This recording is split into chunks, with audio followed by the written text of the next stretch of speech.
brought to you by 1AAuto.com, your source for quality parts and the best service on the internet. Hi, I'm Mike from 1A Auto. I hope this how-to video helps you out.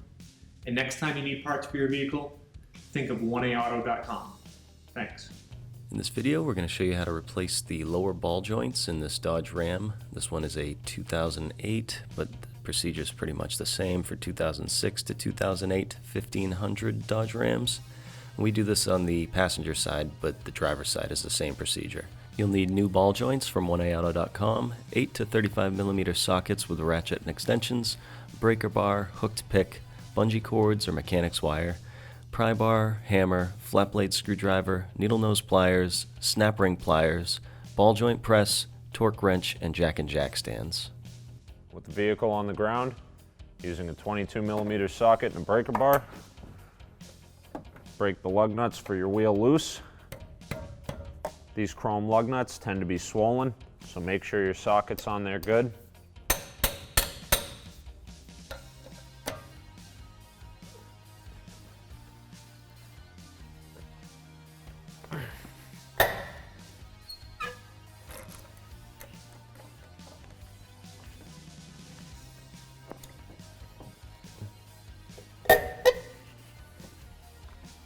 Using a small pick, remove the center cap from the wheel. Using a 35mm socket and a breaker bar, crack the axle nut loose. Raise and support your vehicle and finish removing the lug nuts. Remove the wheel and tire from the hub. Remove the two 21mm bolts securing the caliper bracket to the spindle. Be sure to crack both of these loose before removing them. If they're removed fully one at a time, the caliper can twist, cause the flex hose on the brake line to tear. Be sure to support the assembly while you remove the last bolt. Remove the entire caliper and carrier assembly using a bungee cord. Secure it out of the way by hanging it off of the frame. Remove the rotor from the hub. Brace the hub with a pry bar and finish removing your axle nut. Using a hammer, tap the end of the axle to push it out of the hub. Remove the nut for the tie rod. This uses a 21mm socket and ratchet. You want to leave the nut on a few threads so it's flush with the bottom of the stud. Carefully tap up with a hammer.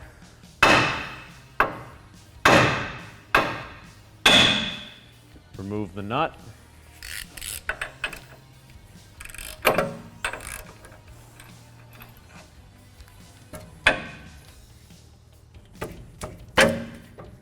Remove the tie rod from the control arm. Remove the 22mm nut connecting the upper ball joint to the spindle.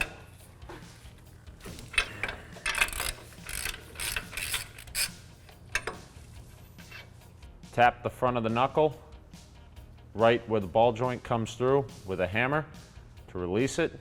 Careful not to hit it too hard because this is aluminum and it could crack.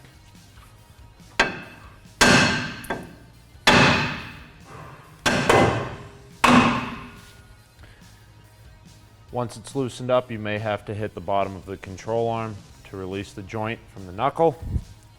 Using a flat blade screwdriver, release the tab on the connector for the ABS sensor. Push down and release the connector. Release it from the clamps under the control arm.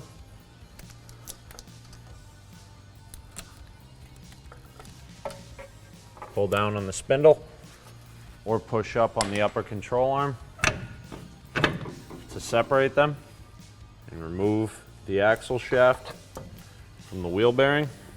A pair of needle nose pliers. Straighten out the legs on the cotter pin. You want to get them as tight as you can and as free of kinks as is possible. This may mean pinching them together and working them back and forth a little. Keep them together. Stick one of the legs from your pliers through the eyelet of the cotter pin. Clamp down and twist it out. Regardless of whether or not the cotter pin comes out in one piece, you will want to replace these after they've been removed. Using a 22mm socket and breaker bar, remove the nut on the lower ball joint. Ensure that your axle nut is partially installed so the hub, once released from the ball joint, does not fall. Put some weight onto the top of the spindle, either by pulling down with your hand or a pry bar, and hit the bottom of the spindle here with a hammer to release the ball joint from the spindle. Once the ball joint is separated from the spindle, remove your axle nut the rest of the way, release the axle from the hub and the spindle from the ball joint. Using a bungee cord, zip ties, or mechanics wire, secure your CV axle up and out of the way of your lower ball joint. Using a pair of normally closed snap ring pliers, release the snap ring on the top of the ball joint. Place the receiving tube onto the bottom of the lower ball joint. Set it onto your press. Install a cup onto the top of the press to protect the grease fitting and to keep the press centered. Using a 22mm socket and breaker bar, tighten down on the press until the ball joint is released from the control arm.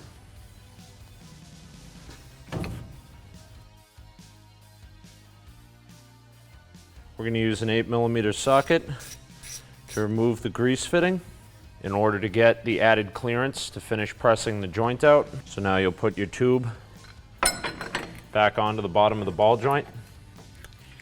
Reinstall your press, and without a cup on the top, put the threaded end of the press directly onto the top center of the ball joint and press it the rest of the way out. When the joint is close to coming out, hold the press if it's safe to do so. Remove the assembly from the control arm. Here we have our old ball joint, which we removed from our truck, and our new ball joint from 1A Auto.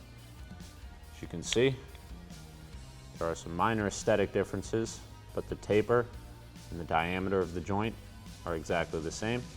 Same spline. We have a nice new boot. This one on our vehicle had actually collapsed in some, which obviously isn't going to hold grease very well. It's all dried out, rusted inside. I can barely get this thing to move. Our new ball joint comes with a new snap ring to sit on top of the control arm, keep from the vehicle moving up and down from working the ball joint out of its seat. A 90-degree Zerk fitting, which is actually going to be a lot easier to access inside the vehicle. A new castle nut and a new cotter pin to secure it and keep it from turning out. When it comes time to remove this ball joint in the future, you'll see that we have a slot in there which allows you to keep the ball joint in place with a flat blade screwdriver while undoing this castle nut, making it easier to remove a stubborn old ball joint, whereas this one has no provision to keep it from spinning. Install the ball joint into an installation cup that fits the rim of the joint as best you can. Install the joint into the spindle with a cup on top that'll allow the joint to come through until it bottoms out. Make sure it's in there nice and straight. Using a 22mm socket and ratchet, tighten it down until the joint seats fully into the lower control arm.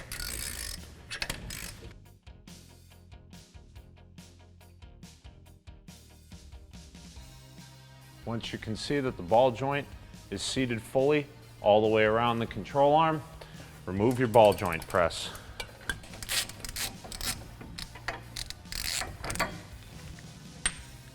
Use your snap ring pliers to spread the new snap ring. Install it into the groove of the ball joint.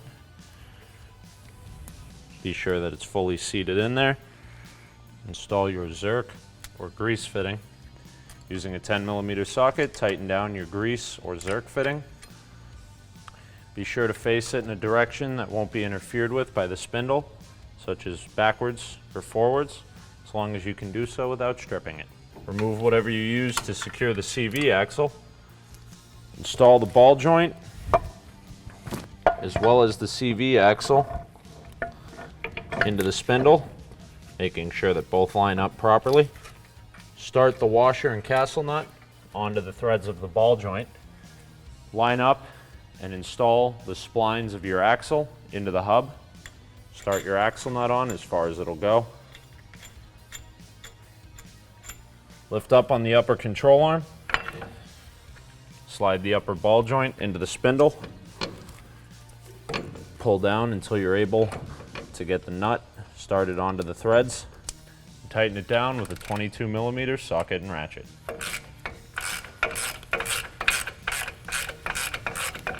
Torque the upper ball joint to 40 foot-pounds and add an additional 90 degrees.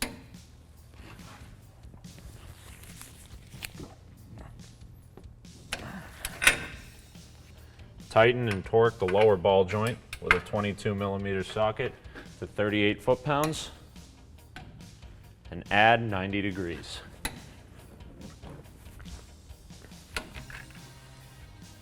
Install the cotter pin vertically into the castle nut with the longer leg facing down.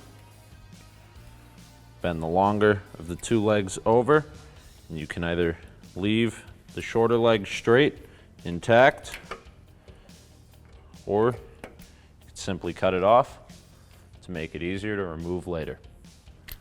Reinstall the tie rod into the spindle.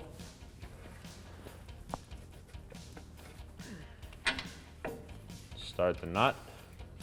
Tighten it with a 21mm socket and ratchet. Torque the tie rod to 45 foot-pounds. Reinstall the harness into the keepers on the bottom of the control arm.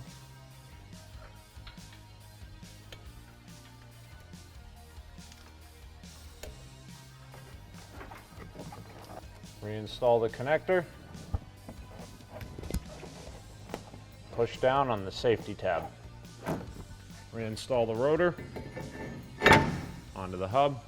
Make sure that you don't twist the line on your brake hose. Reinstall the caliper carrier assembly onto the rotor and start the bolts on the back side. Tighten the bolts down with a 21mm socket and ratchet.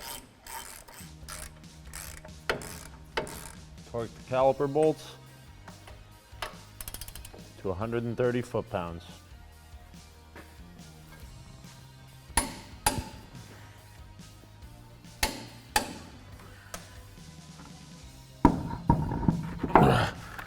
Reinstall your wheel and tire onto the vehicle.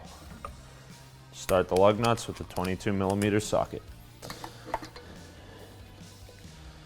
Get all the lug nuts as tight as you can in the air, then lower the vehicle. After tightening your axle nut, torque it to 185 foot-pounds.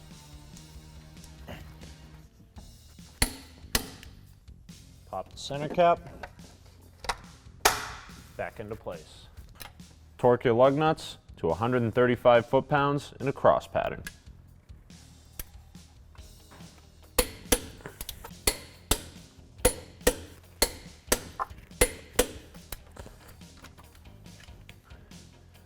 Thanks for tuning in. We hope this video helped you out. Next time you need parts for your car, please visit 1aauto.com. Also check out our other helpful how-to as well as diagnosis videos.